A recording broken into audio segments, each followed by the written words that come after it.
Secara umum APBN kita kan defisit, jadi belanja kita lebih besar daripada penerimaan dan konsekuensinya kita akan punya defisit. Defisit tentu saja harus diisi dari pembiayaan. Terkait dengan pembiayaan ini, total utang kita tentu saja terus meningkat, tetapi yang lebih serius bukan sekedar totalnya, tetapi juga Anda tahu bahwa yang namanya utang itu nggak gratis. Konsekuensinya utang itu harus kita bayar, yang dibayar bukan hanya pokok utangnya saja, tapi juga bunganya. Nah ini ada persoalan serius terkait dengan bunga, bahwa satu fenomena yang tampak adalah bahwa beban bunga utang kita itu semakin besar.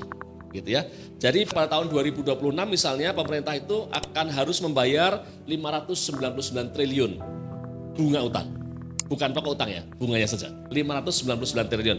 Nah, tentu saja itu besar. Itu naik lagi lebih besar daripada tahun lalu, naiknya sekitar 8,6%. Nah, di situ ada sedikit ilustrasi, Bapak Ibu sekalian, bagaimana posisi kita dibandingkan dengan negara lain. Selama ini kalau kita diskusi tentang utang, kita terjebak pada diskusi begini. Oh, aman kalau utang kita nggak apa-apa karena masih jauh dari 60% terhadap total PDB. Kan biasanya begitu ya. Tetapi jangan lupa bahwa yang namanya utang itu bukan sekadar total utangnya terhadap PDB, tetapi juga ada sisi yang lain. Salah satunya adalah sisi yang terkait dengan kewajiban membayar pokoknya dan bunganya. Nah, inilah ilustrasi sederhana di mana posisi Indonesia terkait dengan itu. Jadi kami membuat peta sederhana tentang di situ sumbu vertikalnya adalah rasio penerimaan terhadap PDB, kemudian sumbu horizontalnya adalah rasio bunga utang terhadap penerimaan. Dan Indonesia ada di posisi kanan bawah yang artinya memang posisinya agak serius deh gitu.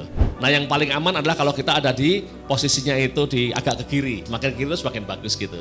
Jadi kita agak tidak bagus gitu di situ Bapak Ibu sekalian. Nah jadi ini perlu menjadi peringatan kita bersama bahwa situasi kita sebenarnya tidak begitu ideal. Jadi kalau tadi misalnya di satu sisi kita ingin belanja fiskal kita itu bisa menggerakkan perekonomian, kita punya program fleksif dengan anggaran yang begitu besar, jangan lupa bahwa kita punya sisi ini yang harus diperhatikan.